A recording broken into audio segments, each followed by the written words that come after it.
Karen, Casey, and Langhorne on Tina Drive. Just get a price out a couple different ways for a couple different things.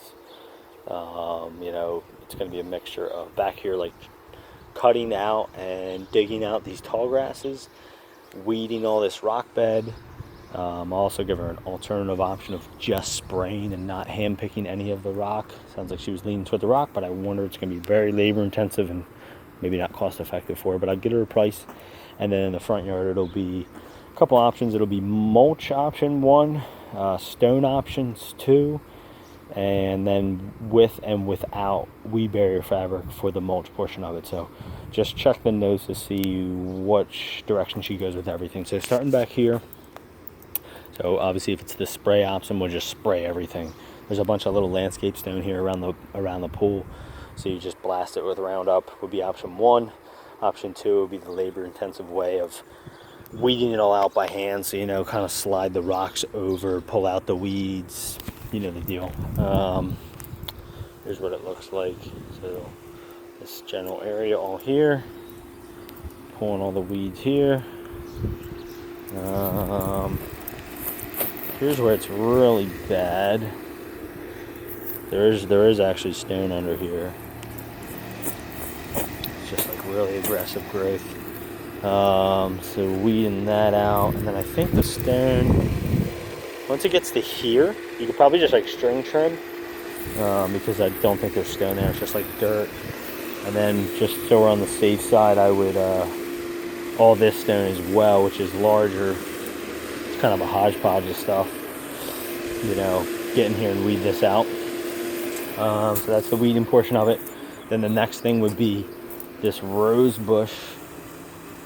It is thorny, so be mindful of thick gloves for this one if we do trim it.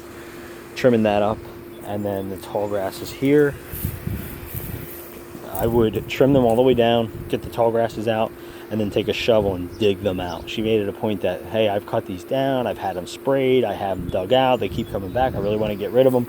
So try to make it a point to cut them down and dig in that area. I know I told her they're super resilient, these tall grasses, but try to dig out the actual roots of them so they don't come back.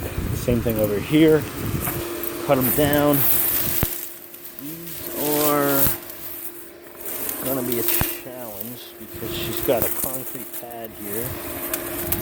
So you're gonna have to, that's right against the fence. So, you know, I would, it's hard to see too, so I would cut it all the way down and then try to get in there with, like, honestly probably a mattock, you know, like a pickaxe type deal, because it's so skinny it's hard to get a shovel in there, and just like go to town wrecking the soil, digging it all up, and then trying to dig it all out the best you can and then haul it away. One by the pool as well, by the pool pump, having the worst spots ever. So location's tough, so same thing, do your best with a mattock in there. I would say after 2, spray the area because there's probably still some left over. So yeah, so that's it for the backyard pool area.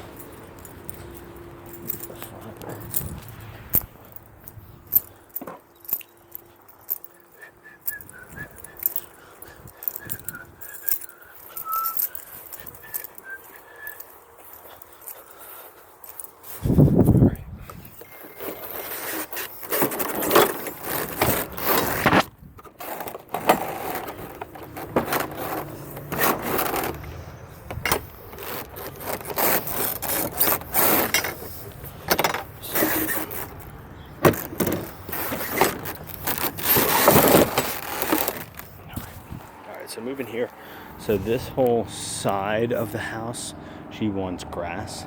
So I would say right up to that holly bush, you can dig out the fabric here. We're gonna price her on tilling, so we'll want to till this area as well.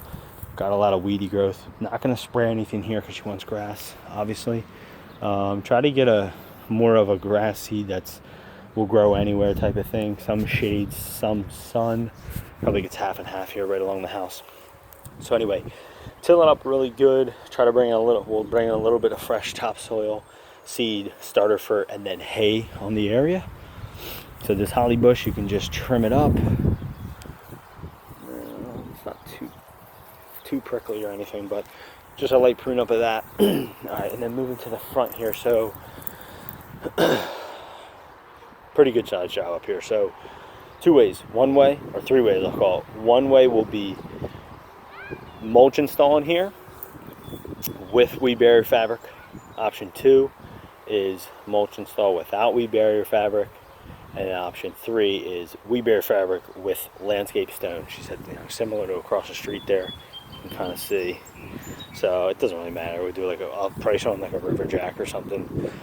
Anyway, so the labor intensive part will be, she wants all this fabric out and gone either way, whether we put new or don't, because like it's just got weeds up growing through it. It's a mess. So you'll have to really dig it out, dig it down, move the dirt around, get all the fabric out. Once the entire area tilled up, because the weeds are just aggressive. Make sure there's no tree stumps in here or anything. Yeah, so we'll have to rent a tiller as well to come in here and just till up the whole area, just to bust up the roots. So rip up all the fabric, till the entire area, and then, you know, cut a fresh area for, cut a fresh bed for it. I would just use your judgment, like creating the edge. There's really no edge here, and then make a circle part, and then again end at the holly bush, and then mulch install. So I'll price her both ways, with and without new weed barrier fabric. And then over here, same deal, you know, ripping up all the fabric, and then either installing new fabric or not. You know, whatever we do though, just make sure, because there's so many weeds going on here, when we get the fabric up, we want to till it really good, really bust up that soil, blast the whole area with Roundup. So there's no real plants to salvage in here besides these rose bushes over here, but blast the entire area with Roundup. Go heavy on your preen, and then put, you know, your mulch down, or weed barrier fabric and then preen and then mulch, you know. But anyway, so that would be this area, and then the other option would be landscape stone if he goes that route. And then these rose bushes, pretty much all she's looking to do with these is they're getting choked out by like this weed that's kind of growing up and through it. So just like rip that out and dig that out so that it's just the rose bush there, and that's it.